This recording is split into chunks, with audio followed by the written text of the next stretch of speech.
It is so hot right now, but let's do this as quick as possible.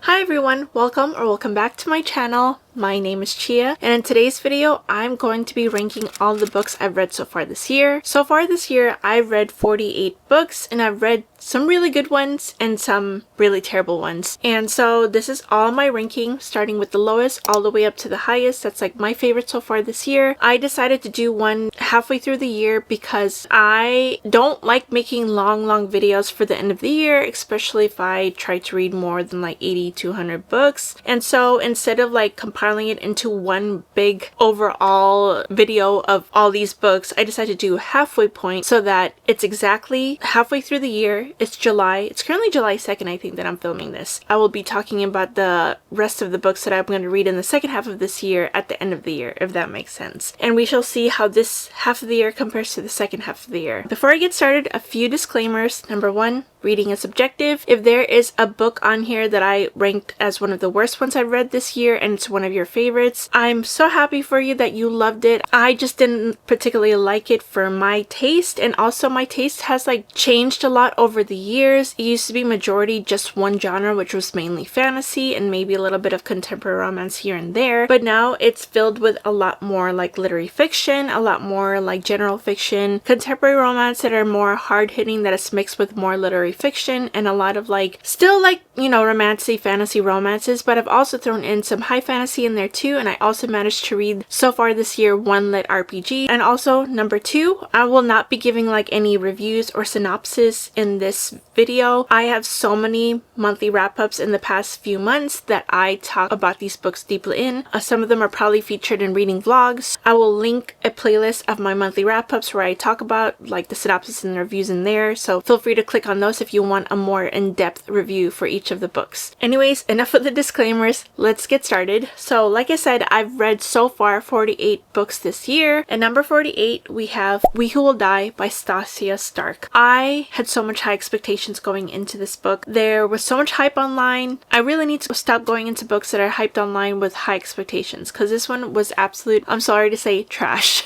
It's one of those books where it just tells you what's happening, and there was like so much stuff going on in this book. There's like vampires, and there's also sigil marked, and there's like mundanes, and there's also like the gladiator politics that are happening, and then she's supposed to unalive an emperor and all this stuff. And then I feel like it was so fast paced that I was getting whiplash back and forth as I was like going from paragraph to paragraph. I think it was trying so hard to be fast-paced that it ignored any depth whatsoever for any of the characters, for any of the plot lines. I did not like any of the male main characters whatsoever. It's a love triangle. Everyone said it was so similar to the Vampire Diaries. I prefer the characters from the Vampire Diaries. It's cringy like that. It's one of those things, but it's so terrible. I did not like our female main character whatsoever, and it's just so disappointing. I don't like it enough to continue, and there's nothing in me that wants to continue. But unfortunately, it's just not a book for me or a series for me, so that's number 48. At number 47, The Compound by Aisling Rahl. This was just a mess. It was just so much surface level characters and no in-depth anything, and the fact that this has such long chapters is ridiculous, especially for a book that's supposed to be less than 300 pages. I did not like any of the characters. I hated our main POV, and also there was just things done in here that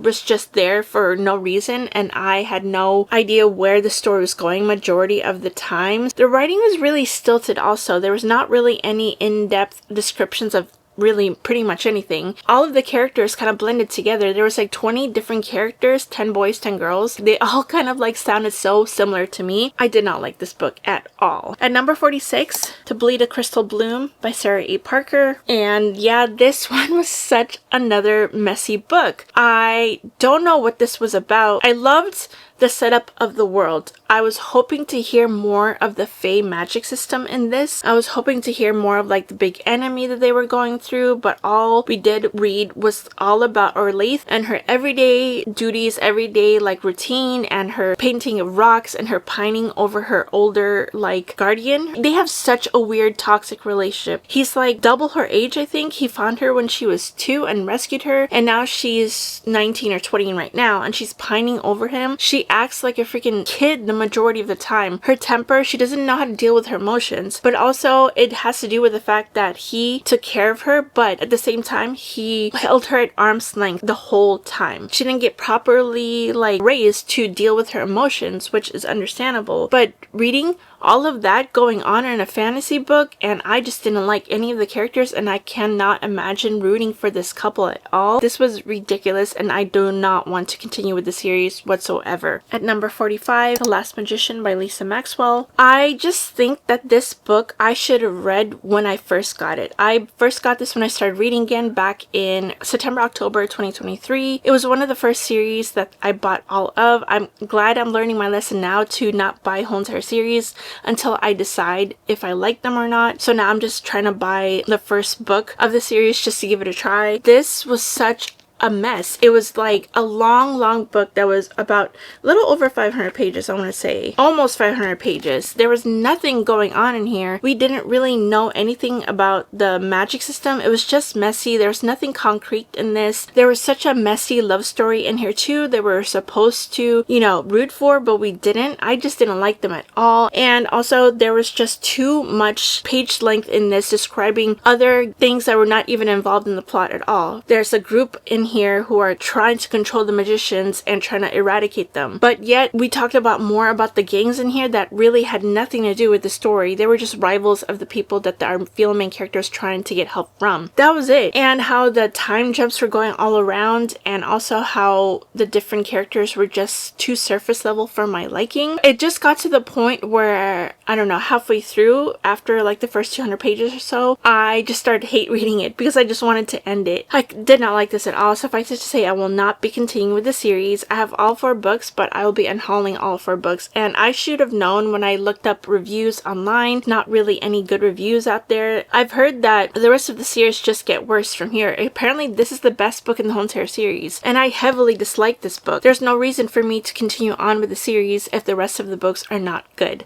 So unfortunately this was one of the worst. Okay, number 44. That has to go to Emily Wilde's Encyclopedia of Fairies by Heather Fawcett. I really wanted to like this book. It's cozy fantasy. There's only been a good handful of cozy fantasies that I've liked. The majority of the time I don't really tend to reach for cozy fantasies because I like a lot more high stakes in my fantasy books. I like a lot more action and a lot more things going on to the story, and as well as with the characters. It was told in journal entries Emily is trying to write a book, so she has to go research these fairies, right? I loved the way the fairies are portrayed in here. I've mentioned multiple times in like different videos where I love fairy stories where the fairies are a lot more cruel. I don't like it when they're portrayed as like super nice. I want like the trickster fairies. I love the cruel fairies where they don't really care much for humans, and I love the way it was portrayed in here. The detriment was, number 1, the plot. I did not like the plot whatsoever. I thought the plot was so boring. And number 2, I did not like Emily and Bumblebee Wendell's like relationship. I just feel like it came out of nowhere. They had zero chemistry, and it just felt like textbook the whole entire time, and also they just felt so detached to their own story. I love the journal entries part. I love when books are written in journal entries, letter form, whatever. Those are like my favorite forms. But the way this was executed just felt so textbook, and also there's like little footnotes that go with it too. And I get it, it's because she's researching these fairies. I just didn't like it, and unfortunately, I just felt like I was bored the majority of the time. I didn't connect to the story. I didn't connect to the characters whatsoever. And also, I didn't like how there was such a detachment between the main characters and the people they were meeting. I love books with found families. I think one of the things that I feel cozy fantasies do really well is when they have really good found families. And I was hoping this one was going to have one too. And I don't imagine that I will be continuing on with the series. I have both books, this one and The Map of the Otherlands, but I don't see myself going on. So unfortunately this was a really big miss for me, and it just wasn't for me. At number 43, The Serpent and the Wolf by Rebecca Robinson. This one was just okay to me. It's gonna be a trilogy. I think the second book is out right now. I felt like it was just a blender of all the fantasy tropes, the romantasy tropes that we read all the time. Like within the first like 10%, there was like 5 romantasy tropes that were like featured in it. And also I didn't like our female main character whatsoever. I just thought she was a little bit like like one-dimensional for me and a little bit too surface level. I did like the political aspects in this world, but there was not enough for me to go on because characters are the biggest things I love about books. Even if it was like a good story and a good plot and good political aspect, it just wasn't for me. I just was bored majority of the time, and I felt zero chemistry between our female main character and a male main character, and I just felt like they just went into insta love really fast. And I did like the ending. I thought the ending was very interesting, but not enough for me to pick up the second book, unfortunately. Number 42 goes to Rock, Paper, Scissors. I love the atmosphere. It was probably better to read it during wintertime because it's set in wintertime. It's about this couple who gets stuck in like a cabin or a cathedral somewhere. I just was bored majority of the time. I did like the twist though, but otherwise, other than that, I just didn't like the characters. And also, I just thought that we were like meandering way too much in one area for my liking. I did like the other POV that was outside of the couple they were reading about. I liked their character, but I didn't like their POV until after I found out who they were and what they tied into the story. I did like Alice Finney's writing in it. I think she has a way better writing than a lot of other thriller authors that I've read, but other than that, I just didn't like this book. And moving on, by the same author, My Husband's Wife by Alice Finney. This is her more recent release. It came out in January. I think the main thing I didn't like about it was that at the end of the book, there was just way too many plot twists. I just felt like it was just thrown out there for plot twist's sake. There was just so much towards the ending where it just like made everything so disjointed. The first plot twist I really liked, but everything after that, I just feel like it was just trying too hard to make us not guess what was going to happen at the end, to throw us completely off. I don't know if Alice Finney is a thriller author for me. I probably will pick up other books by hers because I did like her writing. I just don't like her stories. I don't like any of the characters, and also the plot twists are just kind of meh for me. Like, it wasn't even like super shocking. I just don't like that I was gaslit the whole entire time. So unfortunately, I did not like this. And then moving on to probably one of my most disappointing books is going to be number 40 on the list, The Night We Met by Abby Jimenez. You have no idea how devastated I am that this is like at the lower end of my ranking. I love Abby Jimenez. She's written 2 of my favorite contemporary romances, and the fact that this was such a miss for me is so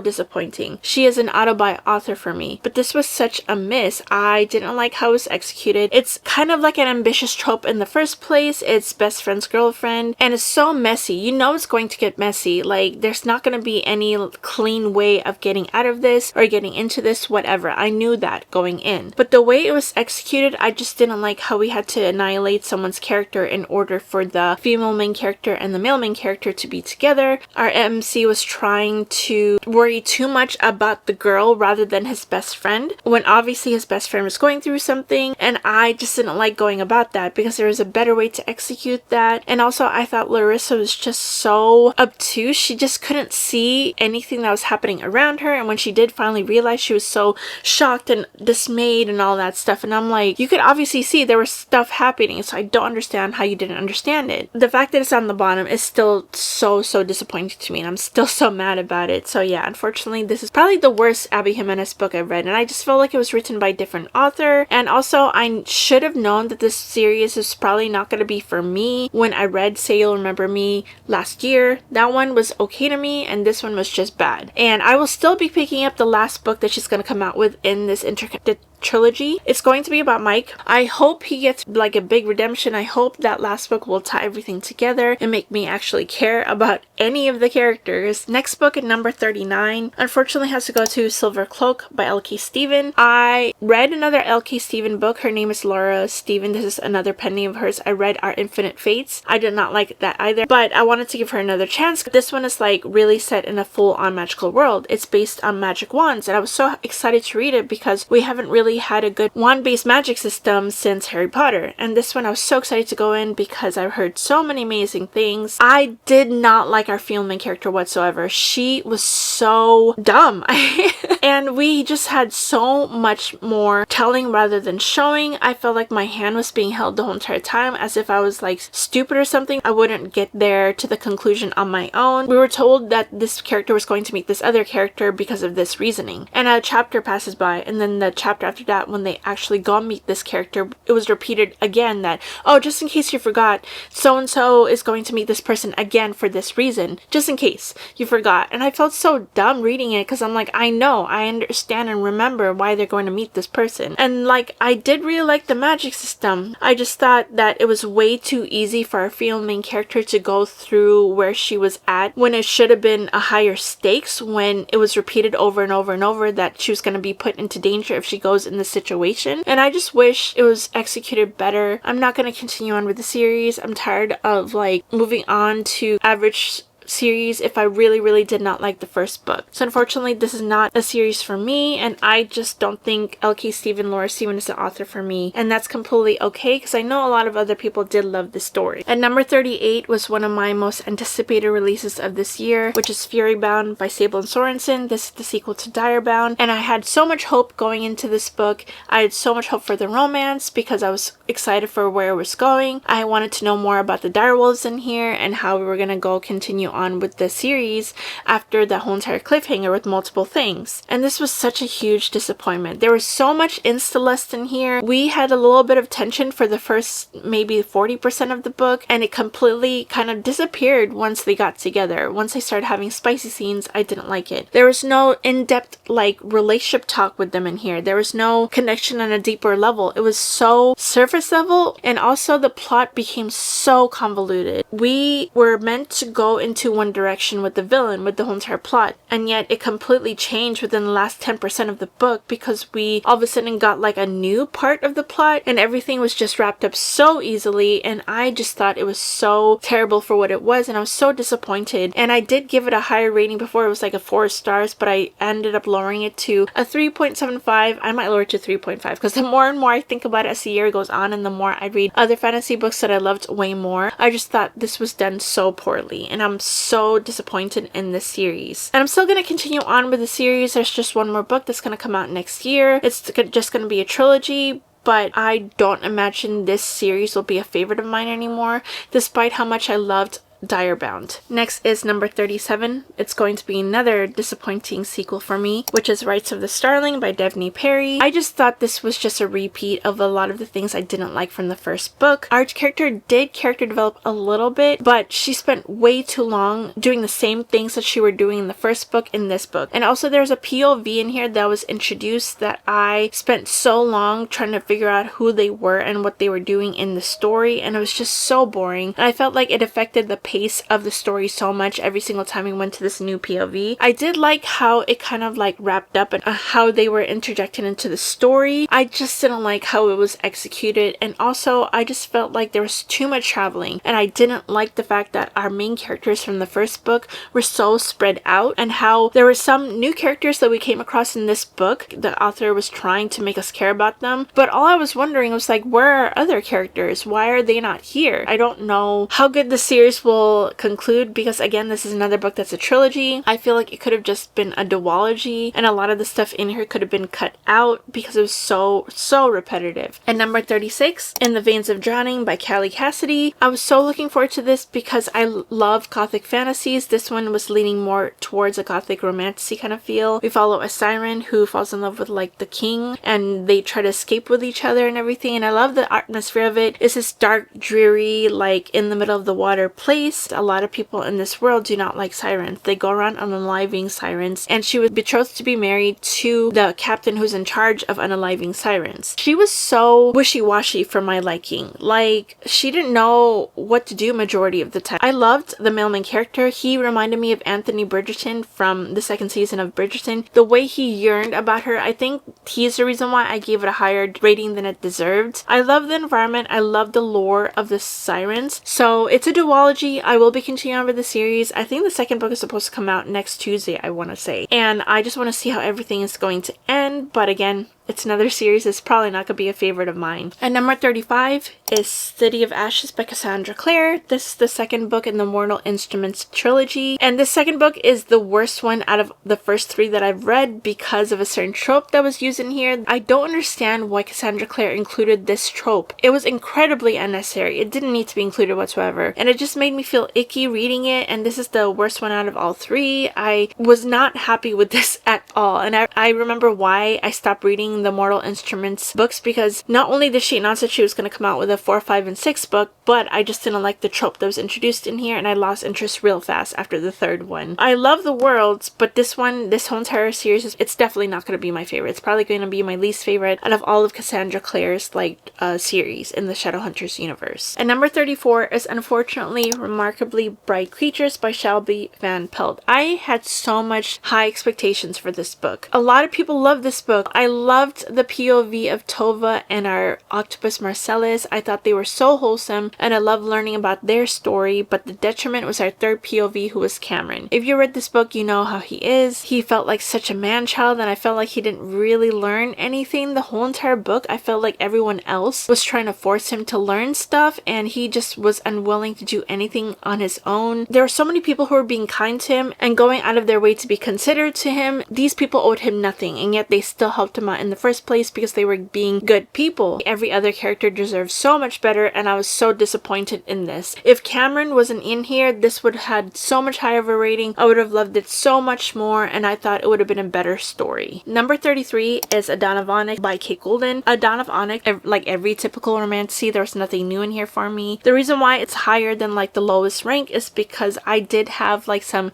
kicking and giggling my feet moments in the middle with our FMC and our MMC. I love the world, but it's not a unique world. It's like typical kingdom politics with some magic here and there. Our FMC is a healer and at the end there was a trope in here that was used that I just don't like when it happens with our characters. I don't know if the rest of the series is going to improve. I have all three. I will continue on. They're really short. They're not even that long. They're like 400 pages. That's like my overall thoughts. I just thought it was average. Number 32 is going to be City of Bones by Cassandra Clare. This is book 1 in the Mortal Instruments series and I love the beginning of this. It's the way we got introduced into the Shadowhunters universe, but it's very YA, so if you haven't read the series, just be prepared for that. There's so many early 2010 humor in this that it was just of the times and how cringy it was, you know. There's a character in here that we see throughout her whole entire series. He's one of my favorite characters from this whole entire universe. I love that we get to see him in here. And then moving on from that, this is number 31 and this is my favorite of the whole entire first 3 Mortal Instruments series. We'll see when I read 4, 5, and 6. But the City of Glass,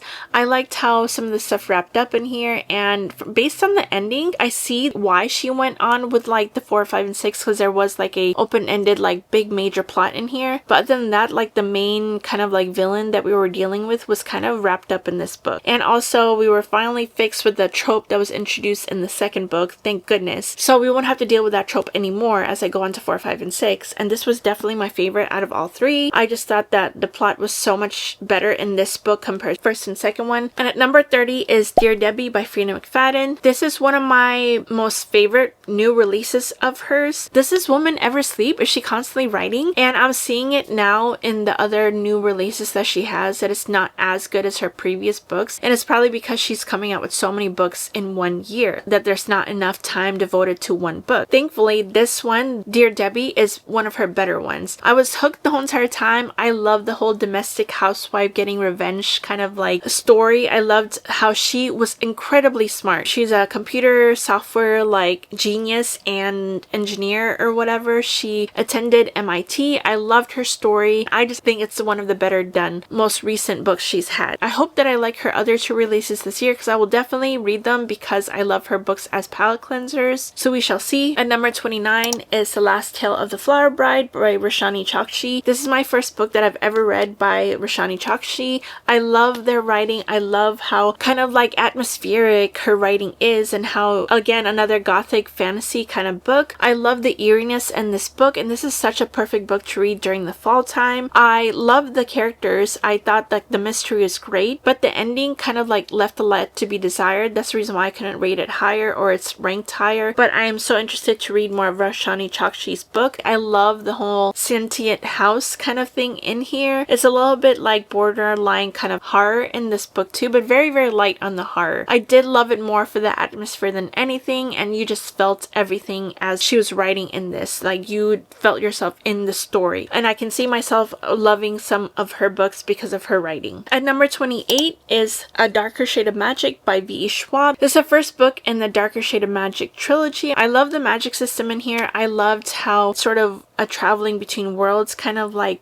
book, but the detriment to me is the characters. It just felt so surface level. Our FMC was just trying to be a stabby FMC without any depth to her or character development, but I heard that it's going to get better as the second and third book goes along, and I loved it enough to continue because of the worlds, and I hope to see some character development with our other characters. A lot of people love this whole entire trilogy, and it's one of their favorites from V. Schwab, so I hope to love it too. At number 27 is Dungeon Crawler Carl by Matt Dinneman. This was another recent read of mine. Mainly listened to it on audiobook. I highly recommend the audiobook on Audible because it's narrated so well. There's like different voices in here. There's little noises where it's like the action that's going on in here. So I will continue the series. I loved the whole entire like uniqueness of the world where it's like a video game, Dungeon Crawler, D&D, if you're familiar with any of that RPG stuff, and how it was put in literary form, but it kind of read a little bit repetitive to me, which is the nature of the book because RPG tends to be a little bit repetitive, but it's a different thing when you're playing the character in an RPG compared to reading someone else do the things that you do in an RPG. So I hope to like the characters more as the series goes on. I really hope to find like a love for this because I do appreciate that the whole entire thing is so unique. I love the different level designs. Apparently it's going to be a 10-book series. There's like 8 books right now, but I will definitely continue and will be mainly picking up books on Audible. I just hope that there's different stuff that happens that will keep my interest. I feel there's like an overall thing that we're going to be finding in this book, but we shall see how I continue on. And number 26 is The Thorn Queen by Sasha Payton Smith. And you know how I was talking about like disappointing sequels? This was definitely not one of them. This was done so well. The only thing I didn't like was our mailman character. He did a lot of stuff in here that kind of really pissed me off. A bit of like a little bit miscommunication between our MMC and our female main character, but it was fixed halfway through the book, which I really appreciated.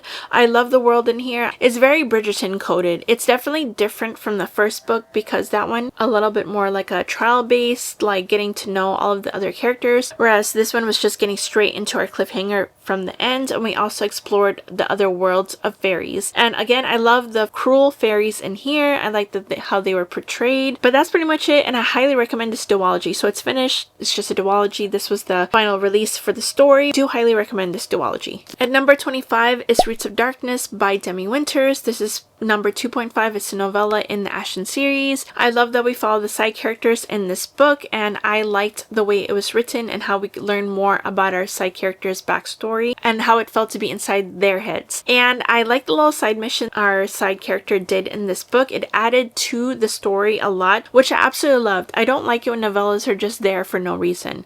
I like when novellas add to the whole entire overall story and the plot. And I like the little love story in here too. It was just a little bit too insta-love and Celeste for me. Otherwise, I did like it, but it's not, you know, better than like the full novels in the series, and I highly recommend the Ashton series. At number 24, this is going to go to This Kingdom Will Not Kill Me by Alona Andrews. I absolutely love the portal fantasy of this book where the female main character gets plopped into another world, into her favorite fantasy book that's unfinished. I love the high stakes in this and the fan family that you meet. The characters are what made this book for me. My favorite types of fantasies are the medieval type fantasies. Those are the type of fantasies that I fell in love with when I started reading fantasy, and the only reason why this is not ranked higher is because there's so much info dumping in this book. It's the nature of the beast because we are looking at everything from the POV of Maggie. She is reiterating all the stuff that she knows from this story and how she knows everything about these characters and all of that stuff. So of course it's going to be a little bit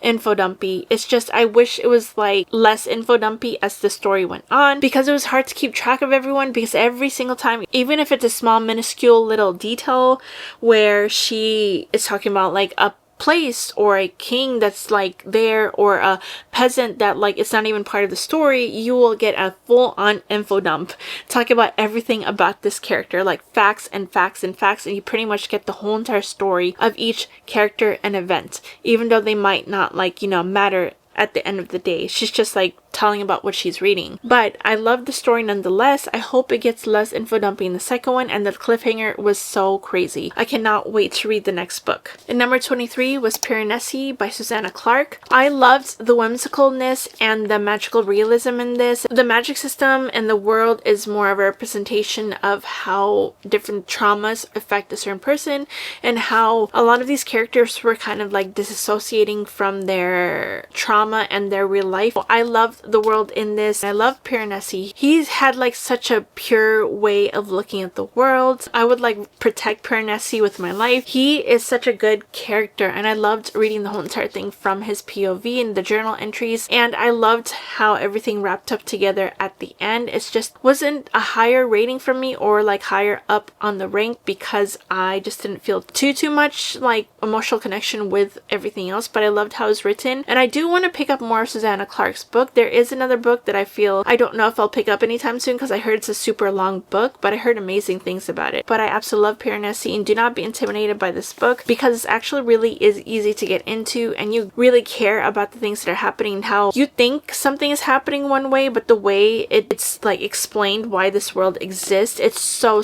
good. Do not be intimidated at all. I thought it was great. At number 22 is a reread for me, and I tried my best not to be biased towards this series because I'm trying to judge it as a book singular rather than the whole entire series. That is Throne of Glass by Sarah J. Maas.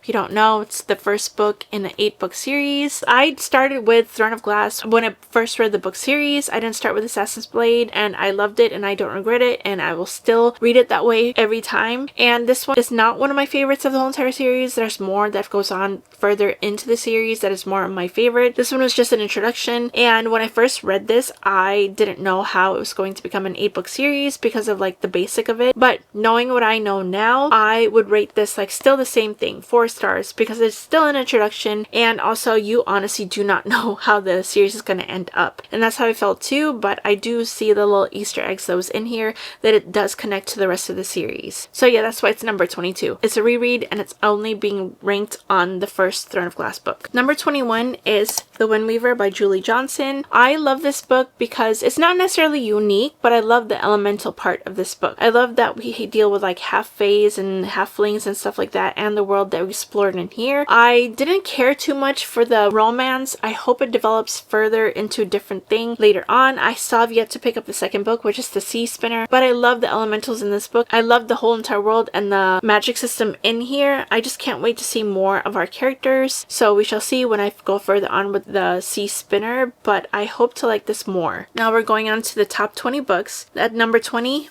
is going to be Hazelthorn by C.J. Drews. This is the first book I've ever read by C.J. Drews, and also this is like I guess you could say young adult horror, and it's like a little dabble in horror. It's not full on horror, which I like because I'm not really a horror girl. I get nightmares really easily, but I felt like I could take this because it wasn't too bad. I love the eeriness of it. I love the sentient garden, the evil sentient garden in here, and how it was like playing a big part in the story. I love the characters of, I forget what were their names, Lawrence and Evander, and how Evander went through a lot of like serious mental health issues because of how he was like treated and how he was like kind of shut away since he was a kid. But yeah, I highly recommend this book, and I can't wait to go on with more of C.J. Drews' work. It wasn't as like impactful to me since it wasn't higher in the rating, but I do want to continue on with more of her books. At number 19 is A Dance of Lies by Brittany Arena. This is such a perfect book to read for summer. This was a part of my summer recommendations video. This is going to be a duology. The second book is going to come out in August. It's very summery coated. I loved how it was like next to the sea. It's like on this coast that reminds me a lot of Greece, and how the castle that she went to go spy in is like made of sea glass. And also I like that there's a disability representation because the author has the similar disabilities that our main character does. And I loved the love story. I thought it was done so well, and I loved how dance was featured a lot in here, and a lot of the lore was told in here too through dance. And number 18 is The Right Move by Liz Tom-Forty. I love the relationship between Ryan and Indy and how they helped each other like kind of overcome a lot of things. I didn't rate it higher was because I just felt like it was a little bit too lusty, and I get it was the nature of like their relationship and everything because they were sort of doing a fake dating relationship,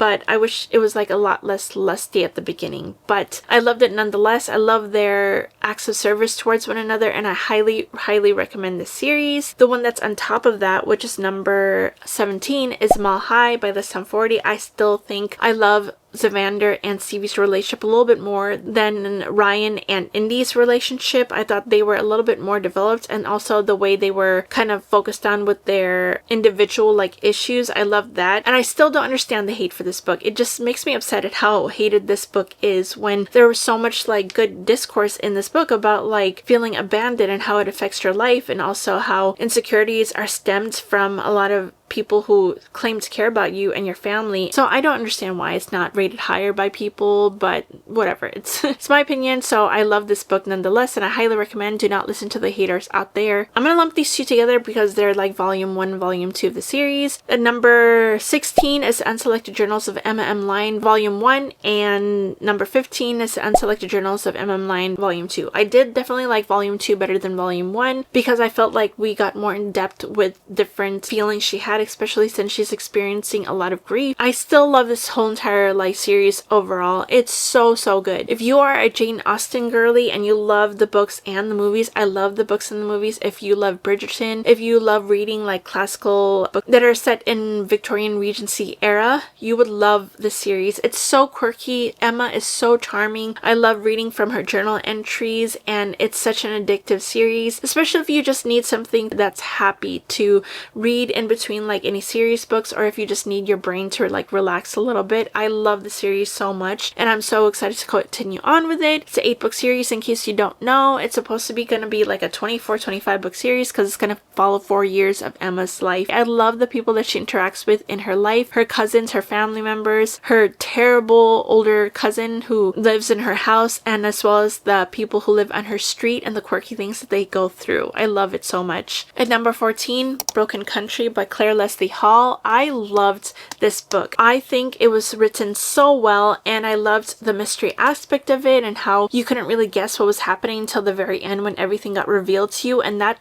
ending was a shocker to me, and how Claire Leslie Hall went about writing this story. The only thing I didn't like about it is the female main character. She annoyed the crap out of me majority of the time because I just feel like a lot of the people who were around her deserved so much better. I don't think she got the consequences she kind of deserved, to be honest, and I think she was treated a little bit too kindly from the things that she did. So unfortunately, that's the reason why it's not ranked higher, but I can't wait to read more of Claire Leslie Hall's books, especially if you like dramatic like relationships. This would be up your alley, and it's literary fiction, so absolutely love. And I loved how it was set in the English countryside, so I do highly recommend this book. And number 13 is The Night Circus by Erin Morgenstern. I finally read this book after having it on my shelf for the longest time. It's so good. It's so whimsical. I loved the characters in here. I was so engrossed in the whole entire story. On the back of the book where it talks about like the romance between Celia and Marco, it's not necessarily completely about them. It's completely about the whole entire night circus and all the different characters that you meet in here and how they all contribute to parts of the circus. And also not only the characters who work in the circus, but also the people who go and explore the circus and attend the circus too, how they get so fanatical about it. There's like a fandom in here where they dress up with like red scarves and everything to attend this, and they follow the night circus everywhere they go, and how the night circus never really tells you where they're gonna be. It just appears one day and it's gonna be there for like a full month. I love the little like whimsical attractions in here, and I loved it so much. I thought it was perfect. The only reason why I couldn't rank it higher than this was because of the ending. I just thought it was a little bit too anticlimactic for my liking. Otherwise, I see myself rereading this book, especially during like fall, winter time, because there is a part in here when it gets to like Halloween time where it's very like spooky feeling, and I would love to attend the circus during Halloween time. It's so good. And how like there's not really a clear explanation of how like the magic system is done. It's just to suspend disbelief and you're not sure if it's real or not, and I loved it. And number 12 is The Burning Side by Sarah DeMoff. This is another multi-generational book by Sarah DeMoff. This is the second book she's ever released. Her writing is so beautiful. She encapsulates the human emotions and human experience really well. How she writes multi-generational interracial stories because it shows how they kind of like go through similar things, yet they approach things in different ways because of like life experiences and also the generation that they are in. I loved it so much, and I would check your trigger warning because there is a diagnosis of Alzheimer's in here as well as the discussion of postpartum depression. So I absolutely love this book,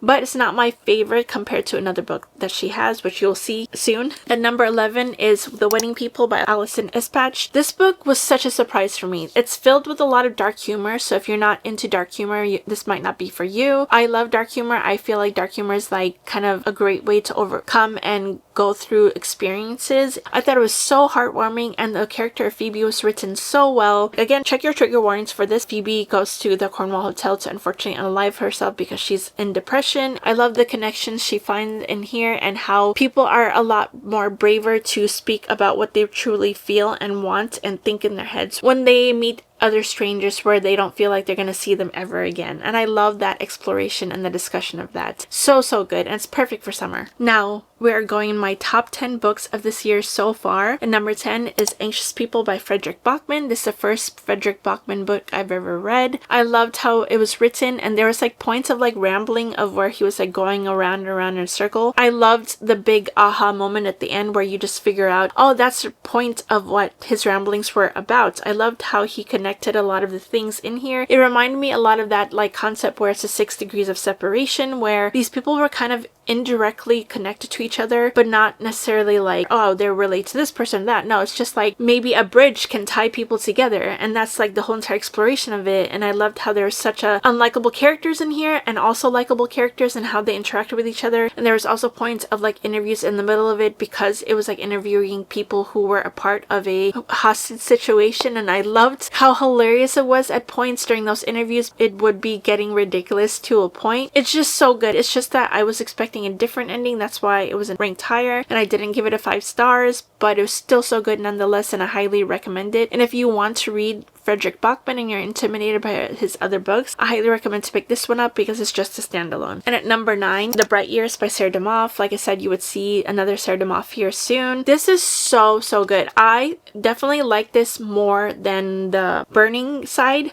because this one, I love the characters in here and how it shows how it affects multi-generations of like the choices parents make, and the things that they decide to hide from each other can affect a lot of the ways a person is growing up. And also I loved seeing it from a parent's perspective, how a mom watches her daughter grow up from like when she was born to different childhood experiences she goes through and the heartbreak she goes through, and how heartbreaking it is to see your child get hurt, but yet they can't really, you know, take the hurt away from them. They can only teach them how to overcome things. And I loved how this was written, and also there's like a little like, I guess you could say, I don't know, plot twist or change in here that I did not expect whatsoever. I loved how it was written. It was so good. At number 8 is The Will of the Many by James Islington. This was such an intimidating book for me for the longest time. I didn't think I would understand the magic system, and it's so long, and also the text is tiny, but I loved the way it was done. I love the different political systems and how in-depth and well detailed this whole entire story is, and also it's like based on like Greek Roman political system, and I love the magic system in here, how in-depth it is. The only thing I didn't really connect with are the characters. I hope we have more about the characters in the next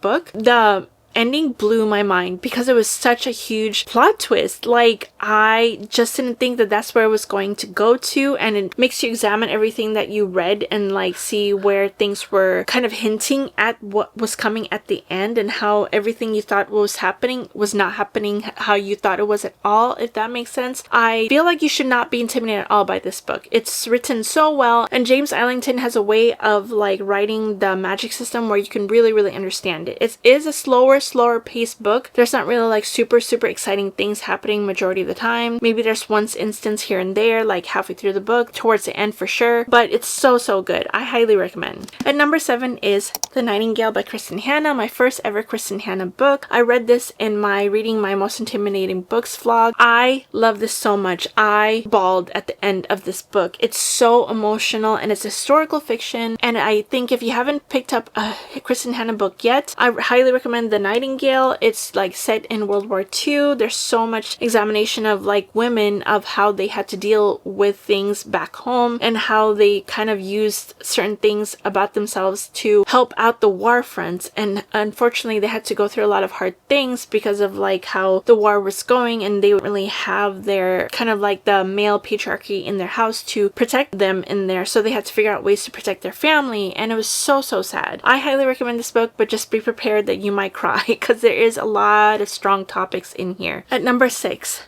Mistborn by Brandon Sanderson. This is my first book I've ever read by Brandon Sanderson. It was so good. The intricate like magic system in here. I love the characters. I love the found family. I love how it was like different, unexpected, and like there's different sci-fi aspects to this. But I was so intimidated for a long time. But Brandon Sanderson is actually, his writing is actually pretty straightforward. It's not too flowery or overly descriptive, and I think it's so beginner friendly for high fantasy people, epic fantasy people, because it's so good. I thought it was written so well, and I cannot wait to continue on with the rest of the series. I loved the characters in here, especially our two main characters, Vin and Kelsier. I can't wait to go on with the series, but I'm kind of scared about the second book because I heard it's not as good as the first one, so we shall see how I feel about it, but I loved it nonetheless. Now, moving on to my top 5 books so far of 2026. If you ask me on a given day, I probably will interchange some of these books once in a while, but they're definitely the top 5. So at number 5, Atmosphere by Taylor Jenkins Reid. I love this book so much. This was done so well. The whole entire found family in here, the connection, the whole entire cinematic ending.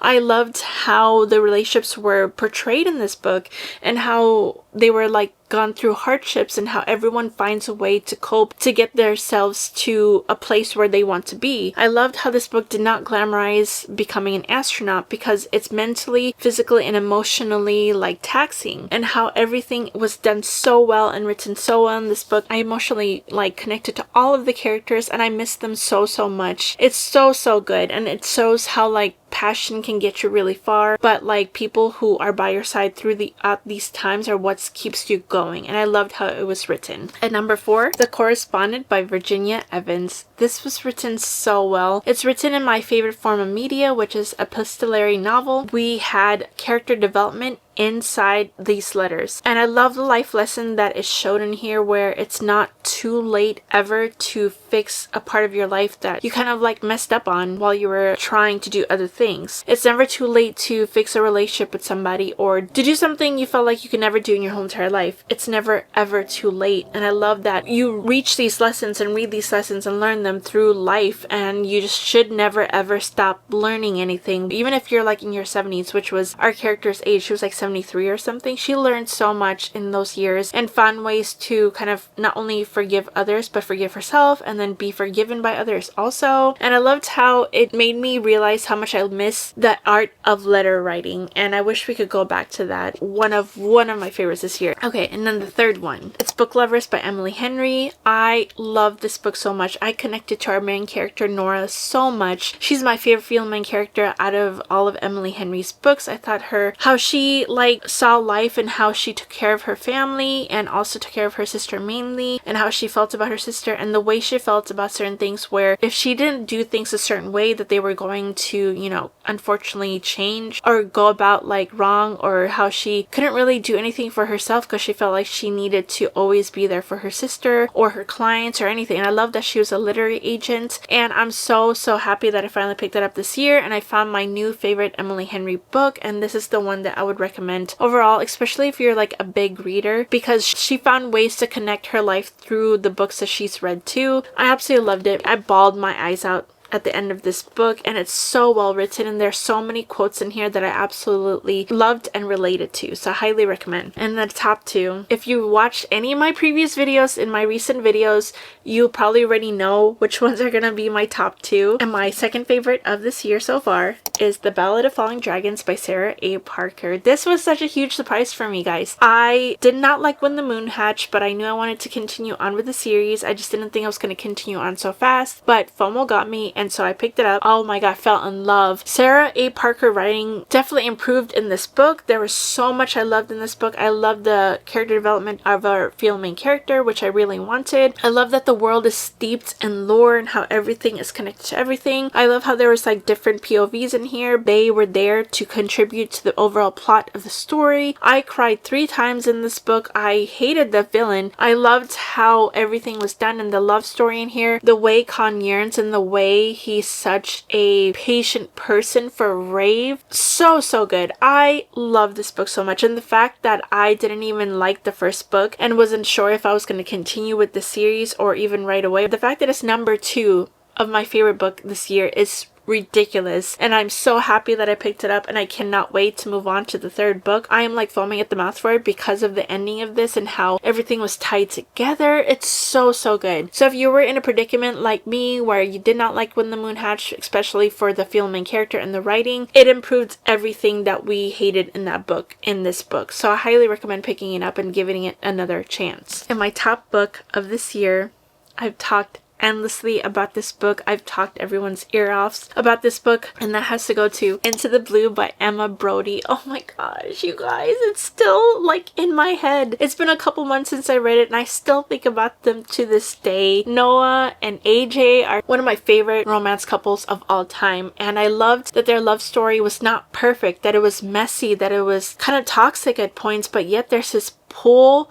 that you feel that they have towards each other. It's so palpable. You want to reach into this book and just slap them 2 around just to make sure that they just stay together. Like, all you could say is, oh, how hard is it to stay together? But then you understand why they can't be together, and it's such a valid reason, which is the reason why I think I didn't mind that it was so kind of like push and pull, like toxic at points, because of the fact that the reasoning behind them not being together was so understandable. It was so valid, and I can't help but to think about them because of how strong their feelings were. This book is an example of how you show what people's feelings are for each other in a book rather than telling. How you show the tension, how you show the love, how you show the yearning. I love fated mate tropes in fantasy books, especially if they're done really well. And this is the most contemporary romance literary fiction equivalent of fated mates. They are made for each other. There's no other person for each other rather than Noah for AJ and AJ for Noah. There's no other people. I could see why it was so hard for them to stay away from each other, but yet at points hard for them to stay together because of reasonings. I highly recommend this book so much, especially if you're trying to find a contemporary romance literary fiction book that you want to feel the love story. Like, it literally is a love story. It's not just like a romance, it's a freaking love story, and I cannot see myself ranking any other book besides this one as my top number 1 for the rest of the year, unless some other contemporary romance comes out or a fantasy book comes out that makes me feel the same way I feel about AJ and Noah. And I loved